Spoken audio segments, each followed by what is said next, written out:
Good morning, ladies and gentlemen, and welcome to a very exciting assembly this morning. We are currently living in very exciting times, and as most of you are well aware, there is a big election coming up. I would say this to all students. It's the young people of today that bring about change. It's the young people of today that create the world of tomorrow for all of us. So it is very, very important that you learn about politics, you learn about our world, you learn a little bit more about our country, and you help shape the direction that our ship sails in the years to come. So without further ado, I'm going to turn it over to Graham and Megan to explain this morning's assembly, but on behalf of ENSS, we welcome all of our candidates to today's political debate, and welcome.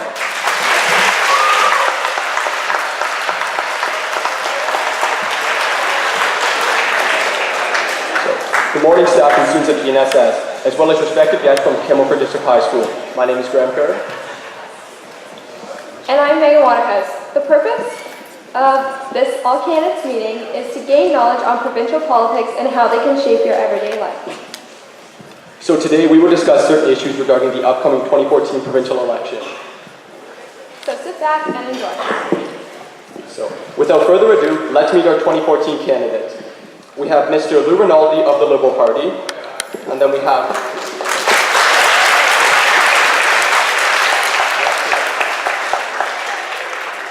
on the end there we have Russ Christiansen of the NDPs.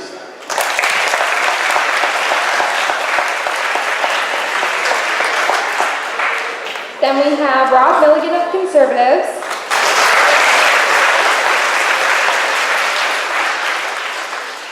And Gudron Ludorf-Weaver, the Green Party candidate.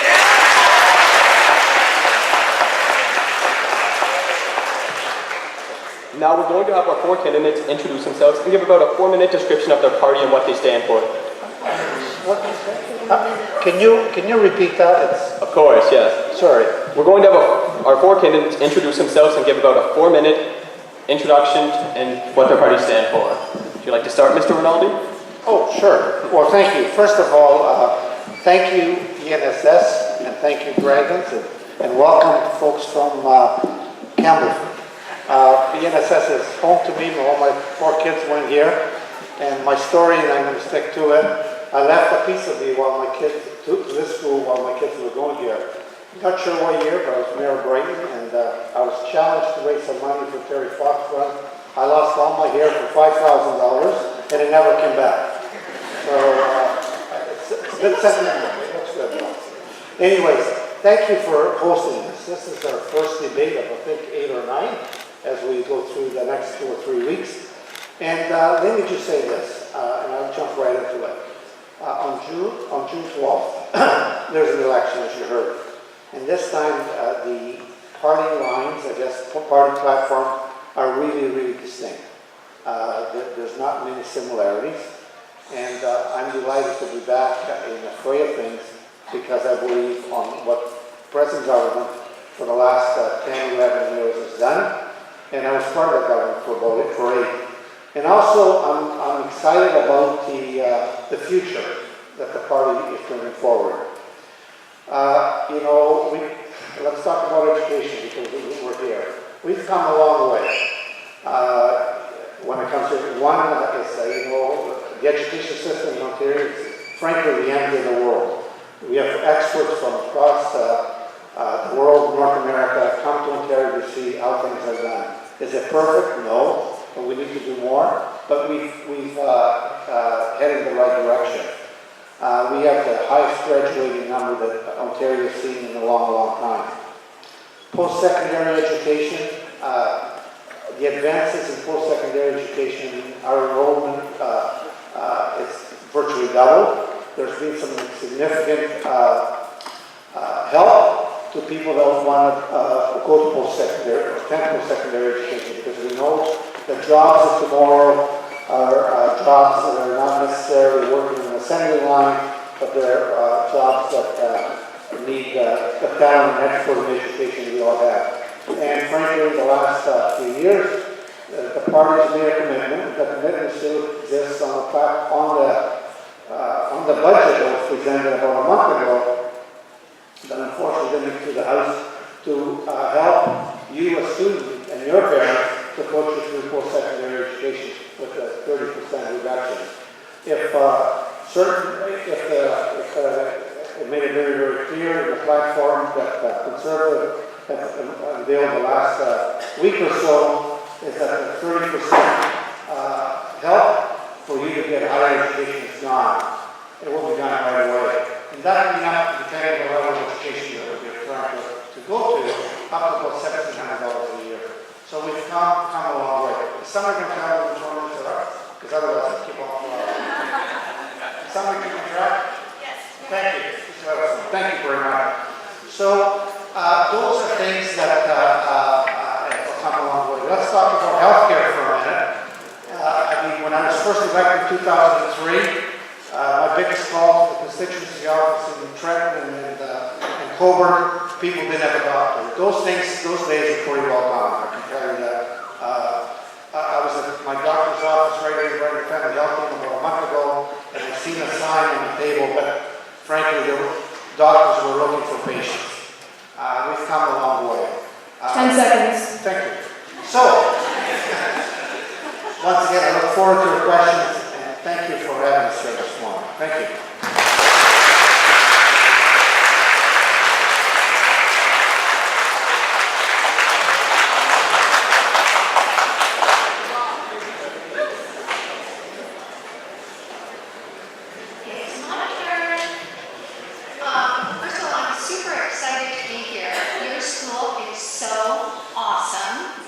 No, seriously,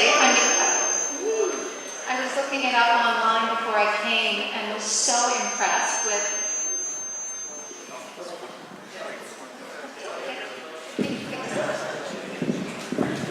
Okay, like that? Okay. Whoa. Just to let you know that as someone who's never been here before, just to be so impressed with, first of all, not just the athletic prowess that obviously is evident, but also your commitment to things like rain barrels, helping with the wetland situation that you have around the school. The feeling to me is that you're pretty green, and that was a great awareness that I had of the students that are at the school. So just keep on doing what you're doing, because that's the future, and hopefully the future will be greenish than it is right now. So what is the Green Party all about? First of all, it's about nonviolence. It's about social justice. It's about ecological thinking.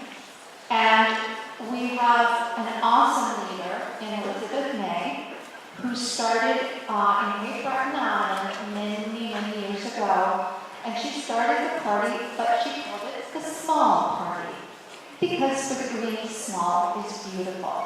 Small businesses, communities, so much of Ontario is about small towns, not big cities. It's the small towns that make up the character of Ontario. And the Greens really understand that and support that, and want to put in infrastructure to make those communities really thrive. And, the Greens are not just in Canada. Our leader, Elizabeth May, is in BC doing an awesome job as a parliamentarian. We have an absolutely awesome leader here in Ontario named Mike Schreiner. Look him up. He is a small business man, and but not a small man at all. Big heart, big values, big commitment. And most Greens are pretty likable people because our values really define our perspective. So one of the things that is your challenge as you're getting into the big grown-up world and making decisions is to find out what aligns with you as a human being. Where do you see, for example,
big job, and we really want you to vote. Whoever you vote for, it's really important that you take that seriously.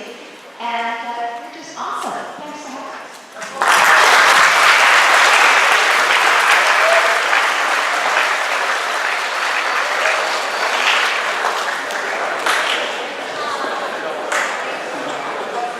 Thank you, and great to be here at ENSS. And I'll start with a little bit of history about myself and how it's evolved in my history to where I am today in front of you. I was born in Toronto, and when I was 5, my parents decided to move the family down to a small town of Woodford, just northwest of here. And that's where I grew up. And I went to Campbellford District High School. And here, we have some of the students here with us today, so it's nice to have them here. I graduated high school at Campbellford and went off to Brock University in St. Catharines, where I studied history and political science, because my family's always been interested in history. In fact, my great-great-grandfather was the MPP for York East from 1894 to 1904, so there's a little bit of family history there. And ironically enough, he was a Liberal. A Liberal back then was much more conservative than what we are today as conservatives, trust me.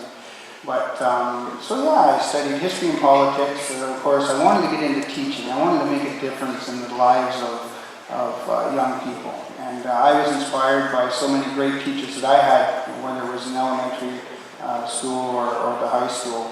And so I picked up English as a second teachable, and was fortunate enough to get a full-time teaching position in Campbellford at the high school, and where I taught history and English for 13 years until I was elected. One of the reasons I chose to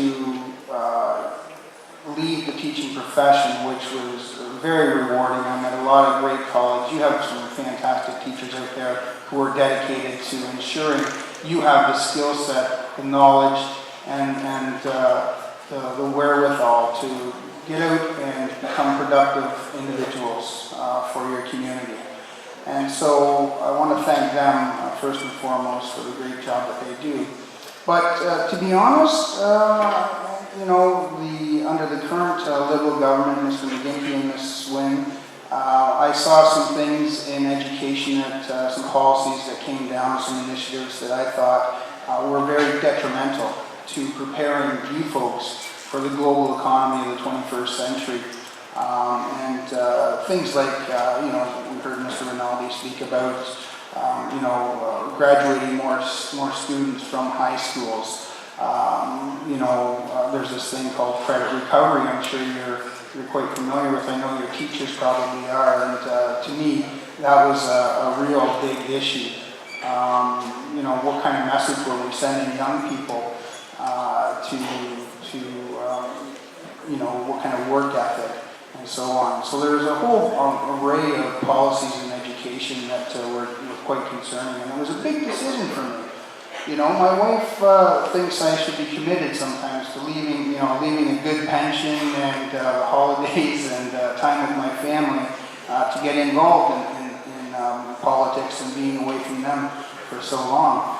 But I truly believe, and the decision had to be made, where was I going to try and make the greatest impact? Was it going to be touching the lives of young people in the classroom, or was it to immerse myself into the quagmire of Queen's Park and try and make a difference there, so that you folks will have well-paying jobs moving forward when you graduate? Thank you.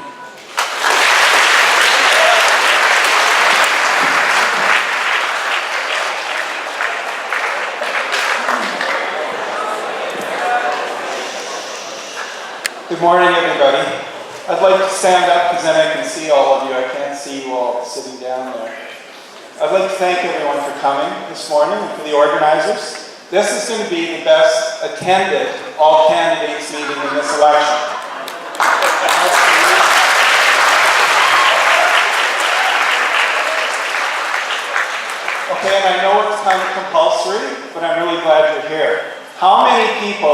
if you could vote, would vote in this election? Just hold your hands up. How many people, if you could vote, if you were 18, good. Now, if you were 18, would you vote? That's what I'm asking. One of the things the NDP has talked about for years is lowering the voting age to 16 because we want people to participate. We want people to get involved. How many people know Russell Brand, the British comedian? Hold your hands up. Russell Brand. Okay. How many people have seen his YouTube video when he goes on a rant about not voting? How many have seen that? Is that fantastic? Like, the guy's really smart. And he's funny. But if you haven't seen that rant, I suggest you go and see it, because a lot of what he says is true. And I think the thing that he's saying fundamentally is that it's time for change. And your principal here at the ENSS just said it. If you want to have change, it's really up to you. Do you know that if all of you voted and everyone under the age of 30 voted, they actually got out and voted, the NDP would have a very good chance of being elected. That's the reality. People that vote for the Conservatives particularly are 65 and older. And guess what? They get out and vote. They make sure they get out and vote. Young people need to get their voice heard, and the way to get your voice heard is by getting out and getting a vote, and also participating in the electoral process. So I've been a federal candidate 4 times in 4 federal elections here in Northumberland, Quinte West. The reason I got involved in politics as a candidate was because of Jack Layton. You've heard of Jack Layton? He's a wonderful guy. I moved here from Toronto about 20 years ago, and I worked with him when he was a municipal councillor in Toronto, and we were on the Toronto Food Policy Council together. Really good guy, really wanted to make things change. And if you want to cut through all the BS in the election, all you have to do is think about what are the things that are important to me in my life? What are the important values that I really care about in my life? And then look at the values of the parties, and you'll understand which party to vote for.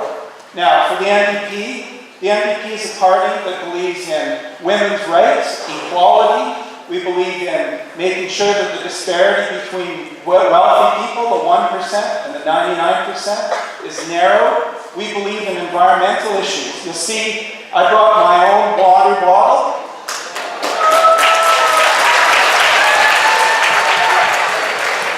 If you do one thing today for the earth, don't buy these anymore. Don't use them. Anybody heard about endocrine disrupting hormones? This is full of them. Now, Kira Mees is the candidate for the, I'm representing Kira Mees this morning. She grew up in Hastings. She's a great person. She's really involved in local community efforts. She's with the Community Foundation, and she works in Tweed at the Community Health Centre. She couldn't be here this morning because she has a full-time job in Tweed. Thank you for listening.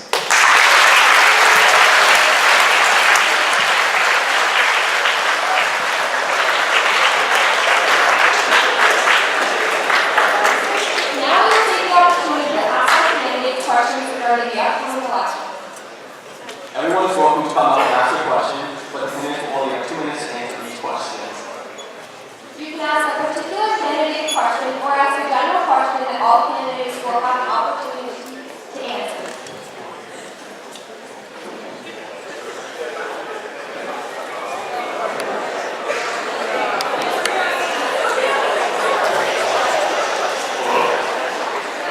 So this question will be directed toward Rob Milligan.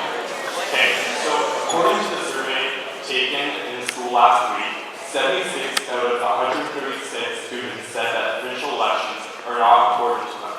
How are you going to entice young voters to vote? Well, thank you for the question, and you're absolutely right.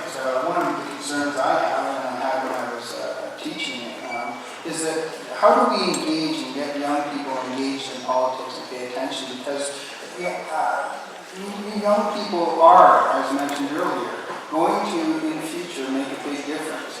And those decisions that you make as a voter are important. So what we have to do is make it relevant to yourselves. One of the things that you'll notice, of course, being in high school, you're living with your parents, you aren't making mortgage payments or car payments or perhaps insurance payments on the car.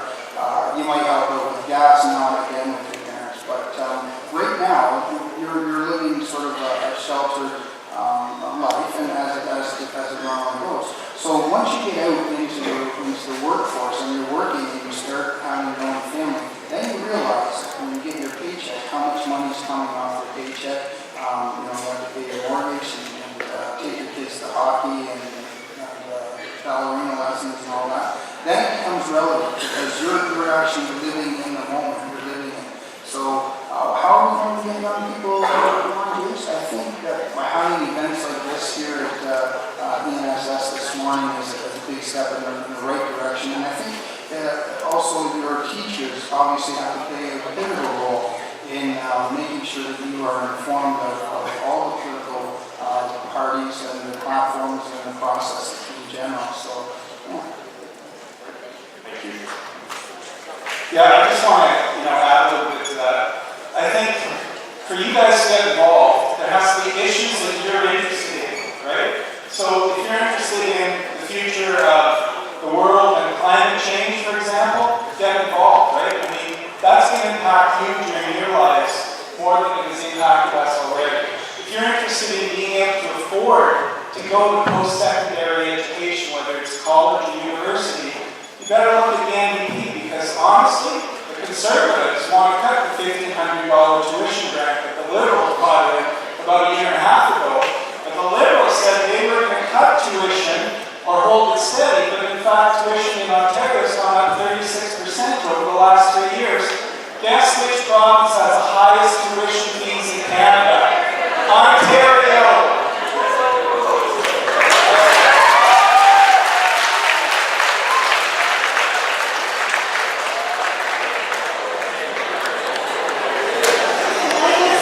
Also, that one of the ideas that the Greens have is to create ambassadors so that we have students who are interested in politics become ambassadors to the Green Party in their riding and really get involved in conversations and discussions and learn firsthand what it means to be part of the political party with us.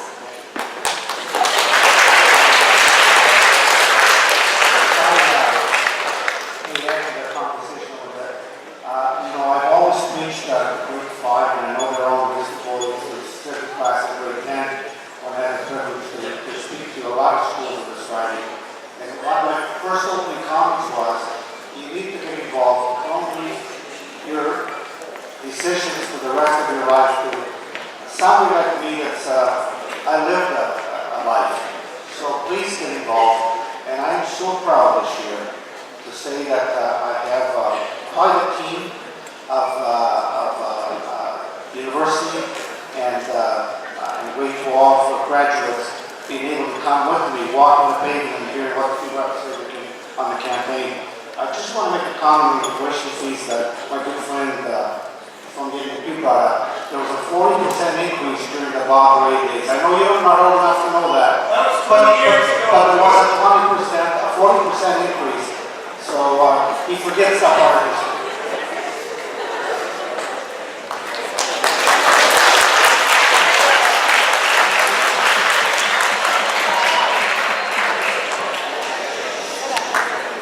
Hi, this is a question directed to the Green Party. How are you going to stop the raise in energy costs with Hydro proposed to raise 40% over the next 3 to 4 years? Yikes.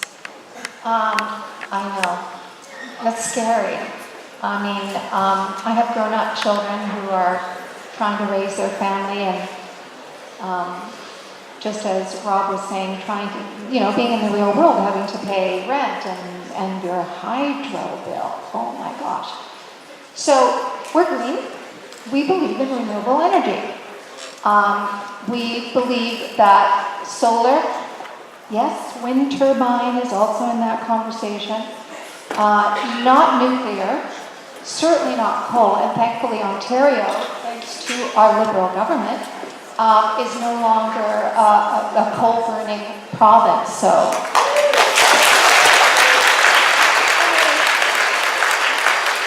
you gotta give credit where credit is due, right? But in terms of the answer to your question, I think it's a long process. I think one of the things is that we have to look at what in the world is causing those spikes. If we have water energy, which we have, and we have solar, and we have wind, then our hydro should definitely not be costing us what it does. So there's something in the equation that isn't quite working right. So I think it's a matter of exploring and researching and finding answers. I don't have an easy answer to that question because I think it's very complex, and good for you for asking it because it's really important.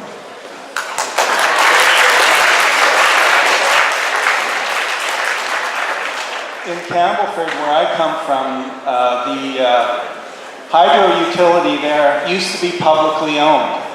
It was privatized, so a private company bought it, by the Conservative government. Mr. Mike Harris was the premier at the time. Hydro rates went from 1.5 cents a kilowatt hour to 14 cents a kilowatt hour because it was privatized. That's a big part of the reason. Now, the NDP would focus on energy conservation because energy conservation is the best way to save electricity. Instead of building more nuclear plants or refurbishing them, or coal plants, or cancelling for $1 billion like the Liberals did, the gas plants, we would focus on energy conservation, including at home. The other thing we do, because people find hydro very expensive, we take the HST off of hydro. It never should have been on hydro in the first place, because it's really an essential commodity for people to have a good life.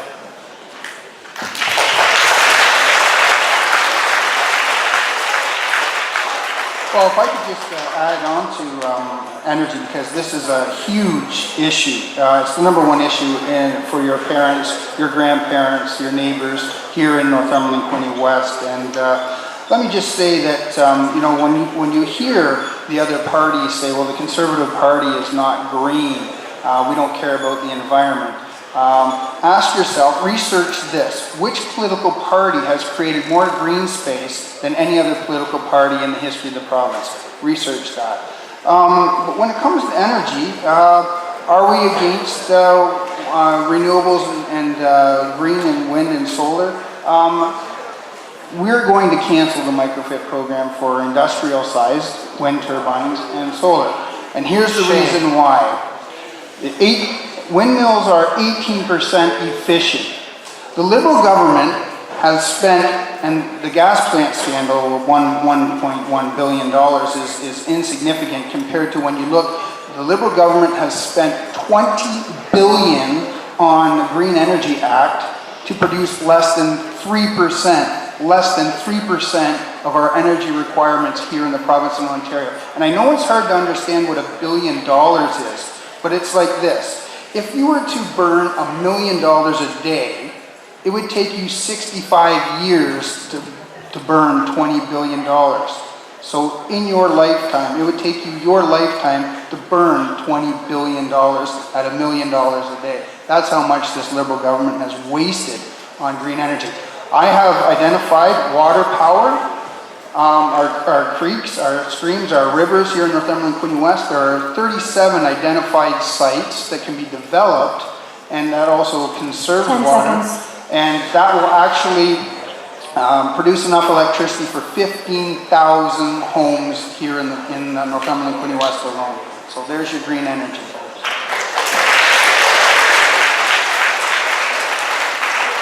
So let me add to the mix about energy costs. Look, I live in a home that's totally electric and with some propane. Energy costs have gone up across the board, and I'm not saying that that's right. For example, in a winter like this winter, first of all, I used 30% more energy because it was colder than the previous years. My propane that I use in my fireplace at home, it's doubled in price. Look at the price of gasoline. So as a whole, energy costs across North America have gone up. And I'm not making excuses for the energy costs. But let me tell you this, that there was a huge deficit in infrastructure when it came to energy because the previous government had frozen it, and we used to have rolling blackouts, rolling brownouts, which really impacted energy. When we had manufacturing. I think I have the microphone. When we had manufacturing. I think I have the microphone. You do? I hope. Let me tell my good friend about, being green. The green belt, the greatest green belt that's bigger than the size of most European countries, is now around the GTA, where that land is protected for farm use and green, and to keep our province green. As we said, my good friend from the Green Party mentioned about the coal plants. By the end of this year, there'll be no more coal burned in Ontario. Yes, it's the cheapest way to create energy, and the previous government doubled the use of coal, and our asthma cases have dropped drastically in the last 5 or 6 years, especially around large urban centers. So there is a cost for the future, there's a cost for a green economy, and that's something that I think we all need to assess. Thank you.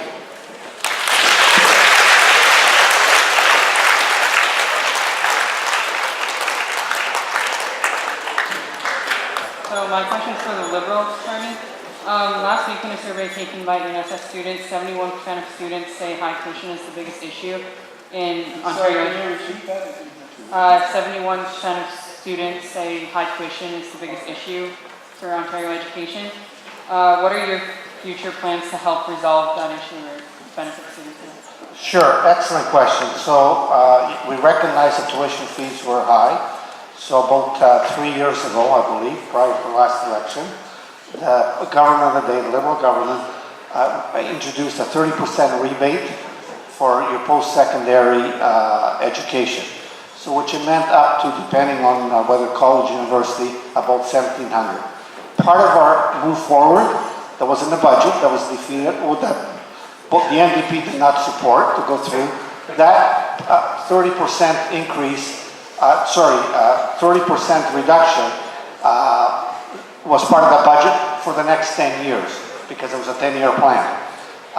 So we intend to keep that to make sure that you and your parents can afford it. Because I'm going to add this to the end of it. It's very, very clear that Mr. Hudak is prepared to scrap that June the 13th. So your parents have a bigger chunk, unless you have a real good job this summer. For next year, if you're planning to go to university or college, it's going to be way, way more expensive. I'd like to just say something very briefly. In many countries that have social democratic governments, there is no tuition. It's free. And I'll tell you why. It's free because it's good for society to have educated people. It's pretty straightforward and simple, right? And with the NDP government, we want to bring tuition fees down to an affordable level again. When I went to university, at Queen's University, I did a business degree at Queen's. I paid $700 a year in tuition. Does anybody know what it costs now to go to business school at Queen's? Yes. $15,000. I couldn't afford to go now to business school. I wouldn't have the education that I have now, because after I went to Queen's, I went to the University of Toronto and did a master's degree, which cost $800 a year. Now if you do a master's degree at U of T, $18,000 a year. It needs to be affordable for people. It delays young people's lives if they can't get an affordable education and get a decent job that pays a living wage. Well, I'd agree with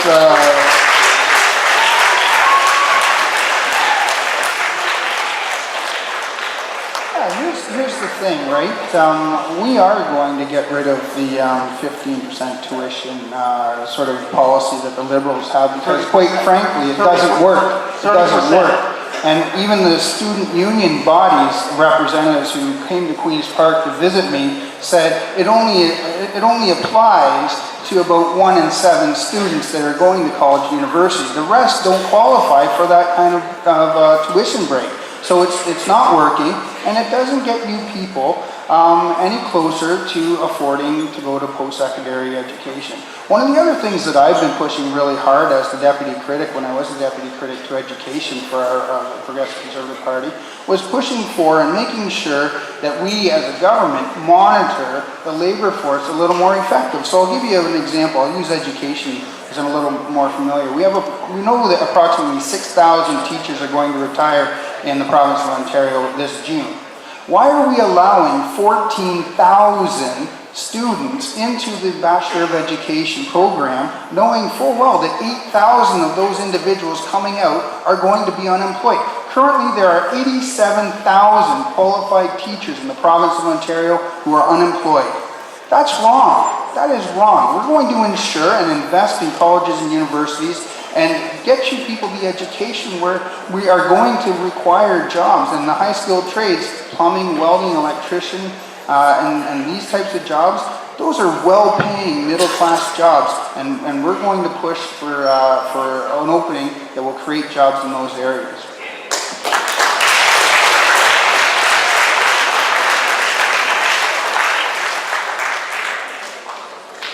So my question's for Rob. How will increasing classroom sizes and cutting EAs benefit students and their education?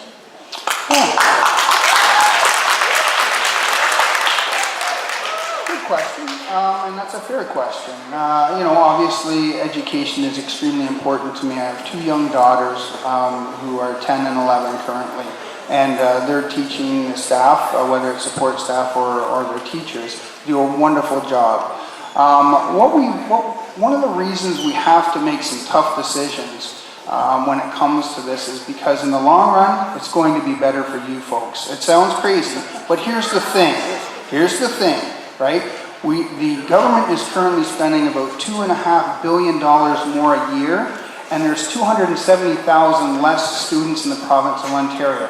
The current Liberal government is spending $2 million an hour just to pay the interest on the debt that they've incurred since they've came to power. So that's $2 million an hour that comes out of education, comes out of healthcare, comes out of infrastructure. If I was to say to your principal today, hey, I'll give you 1 hour's worth of interest payments that this Liberal government has created for your school this year, you would have a state-of-the-art Ohio State type racetrack or track out here. And we'd have EAs in the classroom, more teachers. So we have to make sure we do protect education and healthcare, but it's going to be a short-term some pain. So, you have to wonder, why did you cut education when all you have to do is stop the corporate tax cuts?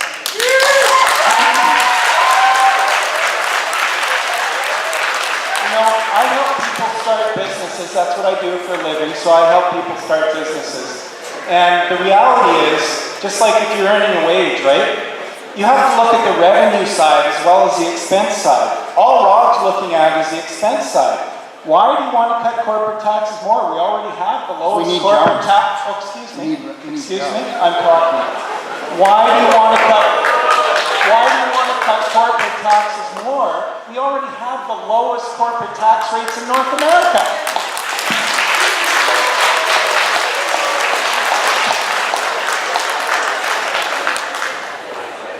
So the Greens wouldn't do any of that.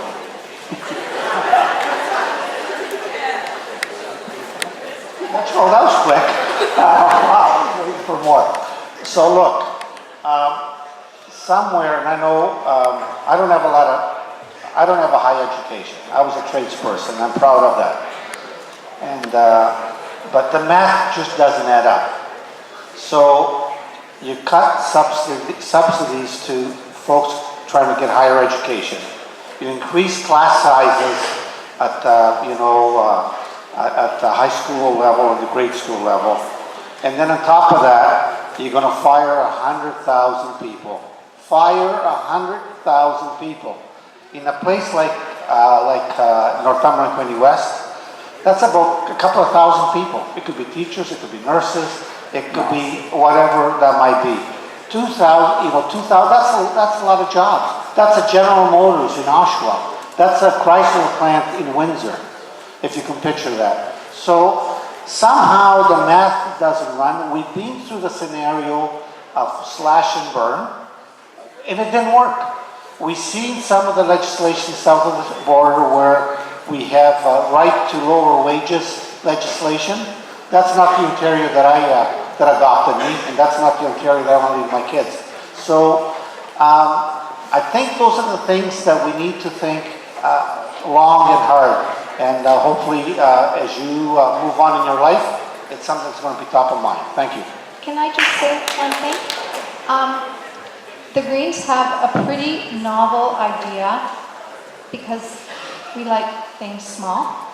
Right now we have 4 boards, and you know our schools are pretty awesome, like this school, I mean truly. But 4 boards, it's a little overkill. So our agenda, our plan is we're going to make 1 board. That's going to save $1 billion. Yikes. And that $1 billion is going right into the classroom to pay for support services, to pay that we can keep our class sizes manageable so that special ed doesn't get eradicated. So that's our plan. Just 1 board. Small is beautiful.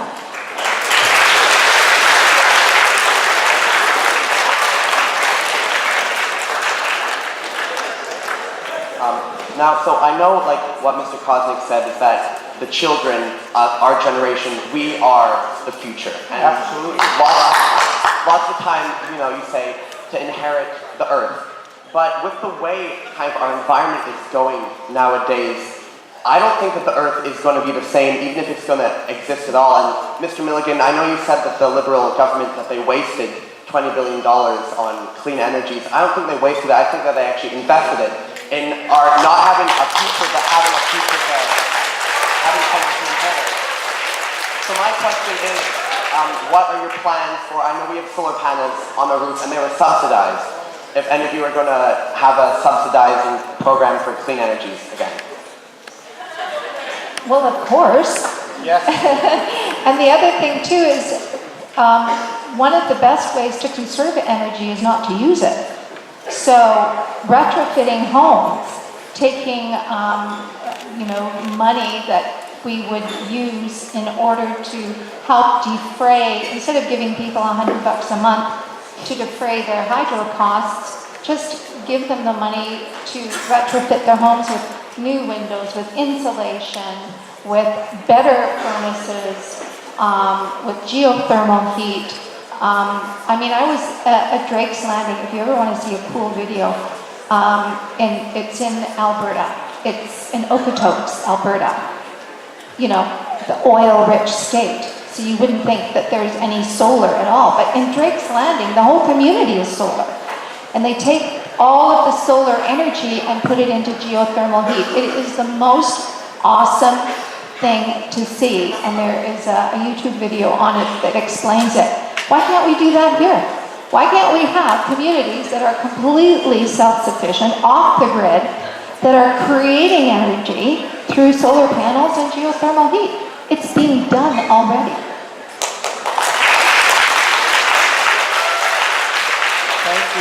Thank you very much for the question and also for the comment, because I think renewable energy is the future. The fossil fuel economy is actually causing, we all know this, it's causing climate chaos. I call it climate chaos because that's the result of CO2 gases, methane, etc. So renewable energy is definitely the future, but it needs to be owned by the community. Because what happens, the Liberals, for example, gave a $400 million subsidy to Samsung, a very large corporation, and gave them a sweetheart deal on renewable energy. In other words, we could have had our own communities owning those renewable energy projects, but they sold them to big transnational corporations, and then they cut the taxes on them. And what do those corporations do with the taxes? They put them in tax havens. They don't spend the money creating jobs, they don't spend the money on research and development or new manufacturing. We've lost 300,000 manufacturing jobs in our province in 2002. So renewable energy is a great way to create new work for people. Well, here, I'll just add my 2 cents for all it's worth, but, you know, I am for the environment and renewable energy. I mean, I've made that very clear. I've identified 37 sites here in Northumberland, Quinte West that could, building dams and putting in those wood turbines, water turbines in there that would generate enough electricity for 15,000 homes. That's a lot of homes here right close to our communities. So, and also the conservation of water. But if you look at the numbers of industrial wind turbines and the effectiveness and the impact that they've had on generating electricity in the province of Ontario, it's minuscule. And the way those subsidies worked with wind and solar actually have cost the taxpayers of this province a $20 billion investment, as you say, that is having a huge impact on industry. Like my NDP friend here mentioned, Russ, 300,000 manufacturing jobs lost, and energy is the #1 reason. If you look, when I listen to companies here in Northumberland, Quinte West, there's something on their bill called a global adjustment. Now that is the cost of green energy here in the province of Ontario. And I'll give you an example. ESCO in Port Hope, a foundry, their global adjustment fluctuates any given month from $16,000 to $27,000. So when it comes to doing business in Ontario, we need to get our energy costs under control. Can green energy be a part of that? Absolutely. And I'm for solar on roof shingles. I want to see some R&D, research and development on that, so that we can shingle our homes with solar. So let me just say this. Thank you, because you get it. It is an investment in our future, and that's one of the investments. Thank you.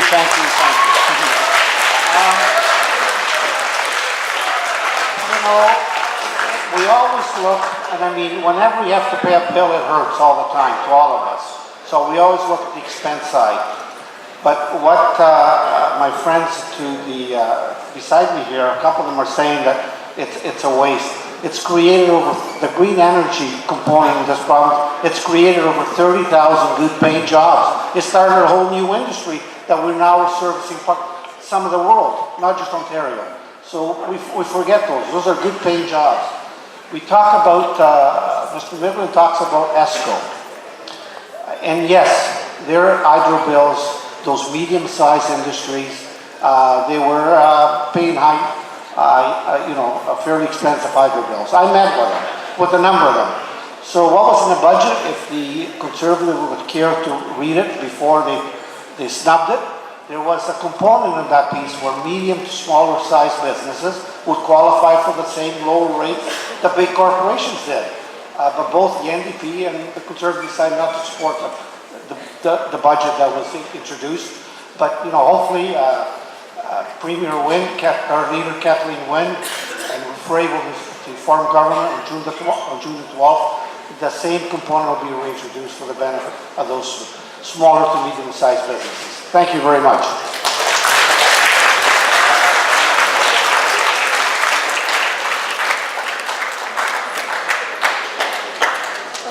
Before I ask a question, I just want to say that this seems not as civil as it should, and that between the three larger parties, it seems like you guys constantly attack each other with information that you've gathered over each other.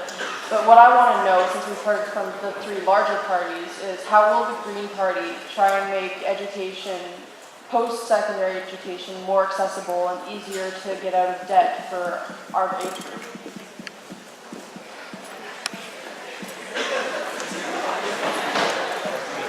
So you're asking what the Green Party's plans are to help defray costs for tuition?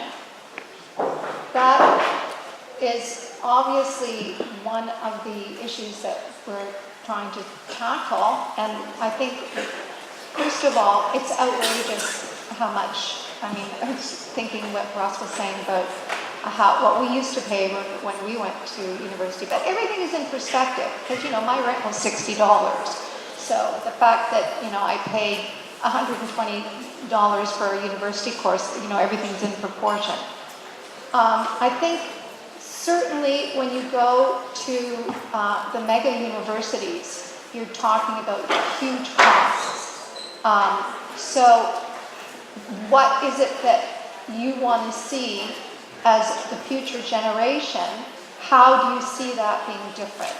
So can we, first of all, cut the energy costs that it requires to run a university?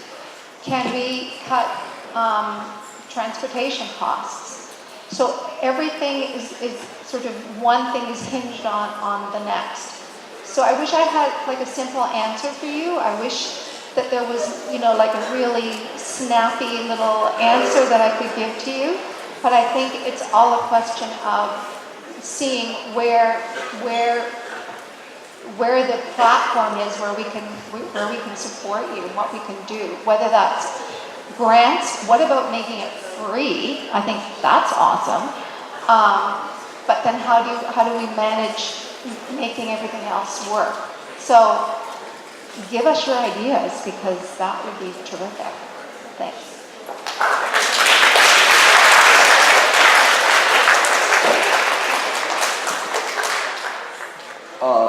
Thank you.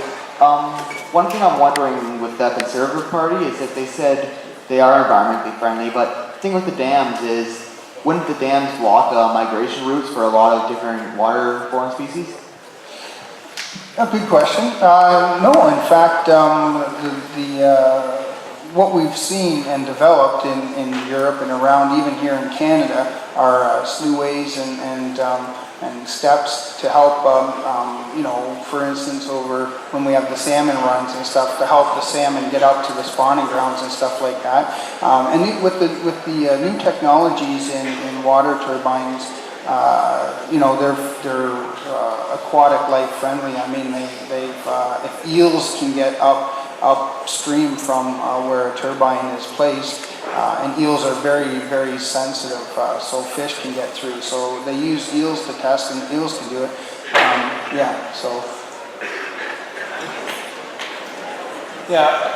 Electricity is important, but water is more important. None of us can live without water. Water is life, and we have to protect that resource very, very carefully. I think it's almost foolhardy. If you think about that Dr. Seuss book, The Lorax, I don't know if people have read that book, but it's a great book. I mean, it's sort of the Lorax goes around and they cut down all the trees. Well, we shouldn't dam every stream and river either. Well, here's the thing, if I may just follow up. Obviously we're not going to dam every stream and river, but the idea as well, what I'm proposing is absolutely, I agree with Russ 100%. Water conservation and preservation is paramount. I've made that very clear from day one when I was elected to represent you folks. So, one of the things, because there is some climate change and warming of the waters and stuff, what we're finding is the browns and the brookies, I don't know if you're a fisherman or not, I am, their spawning grounds are dying out because they need cooler water. So if we drudge these old mill ponds where the lumber mills were and the sawmills and so forth, and we encourage and reintroduce these brookies and browns and other aquatic life to these ponds and streams, I think that's going to have a positive impact, not only from the conservation of water, but also a tourism-based economy. People are going to come out here and they're going to go fishing and camping and picnicking in the area, and they're going to go and spend money in your local restaurants and gas stations and so on.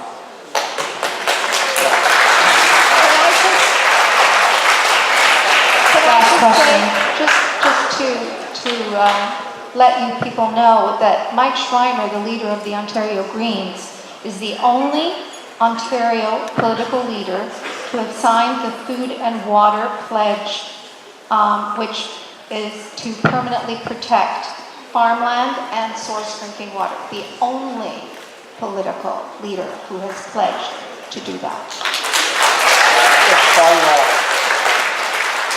If I add to the question is that water is a huge resource. We see wars in the Middle East now mostly fought over natural resources, whether it's oil or those type of things. I hate to see the day that when we have a water shortage, if you think that the world is unstable with conflict over natural resources, but water is going to certainly top that. Water power, under the present government, they virtually doubled the output in Niagara Falls by building a new tunnel. It took a number of years. One of the things that in Ontario, we don't have big water resources where we need it, mostly in southern Ontario, to be able to pursue those bigger projects.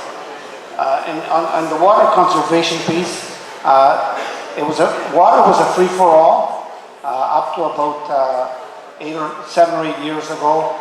We now, in the province of Ontario, we have a Water Protection Act that people that want to, explore water resources for export and even for use in large quantities, they have to meet certain guidelines and they have to go through some environmental process in order to do that. Prior to that, it was really a free-for-all. Last question. So, my question is directed more towards the Conservative Party.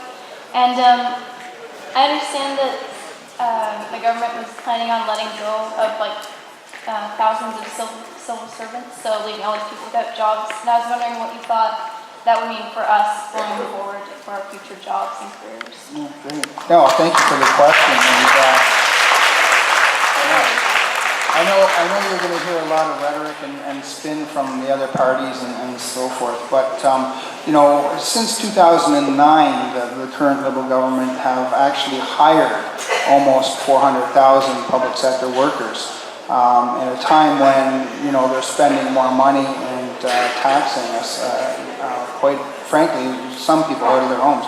So the 100,000 jobs in the public sector that we're talking about reducing, and one of the things that you may have heard, that you probably haven't, is through attrition. And what that means is when people retire from teaching or policing or in the bureaucracies, we're not going to replace some of those individuals.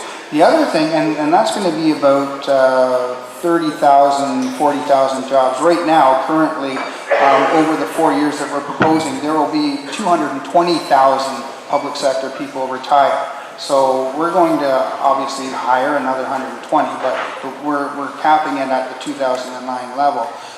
The other thing where those 100,000 jobs are going to come from, and Smokey Thomas, who's a leader of the big unions, you might not be familiar with Smokey, even said there are about 60,000 middle management jobs in the public sector that could be reduced without affecting the frontline services. So, and there's some organizations like the Local Health Integrated Networks, the LINs, who are just a layer of bureaucracy that cost $160 million a year to run.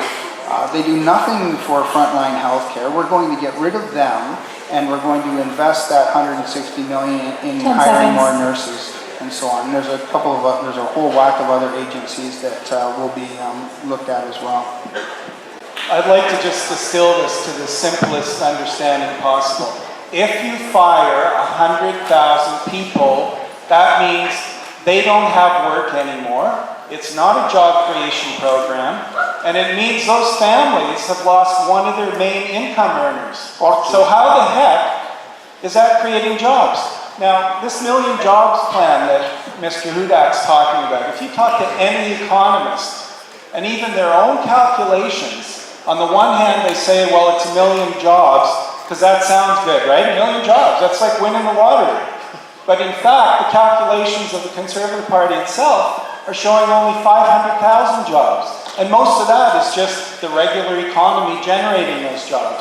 So what I'm saying is, don't listen to what all the parties say. Understand what your values are.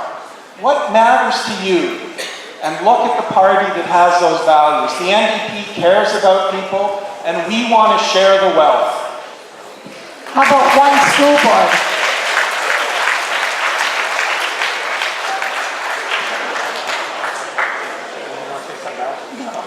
Okay, so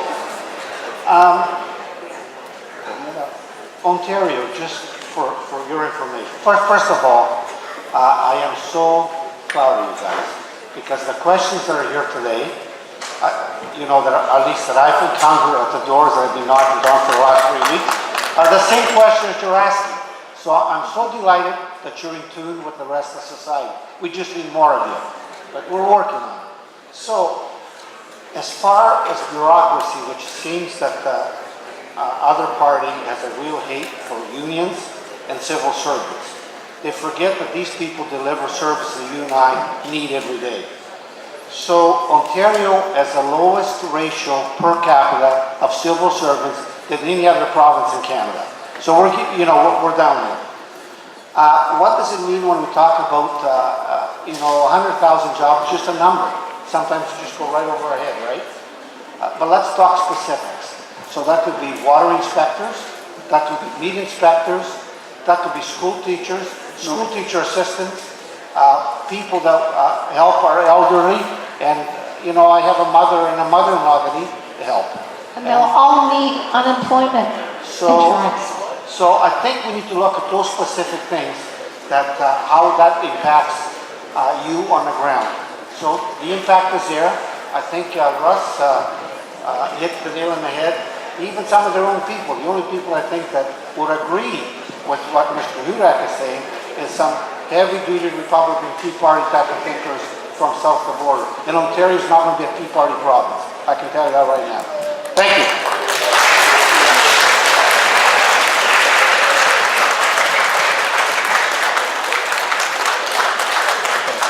So on behalf of ENSS, we would like to personally thank all 4 candidates for taking the time out of their busy schedule to be with us here today.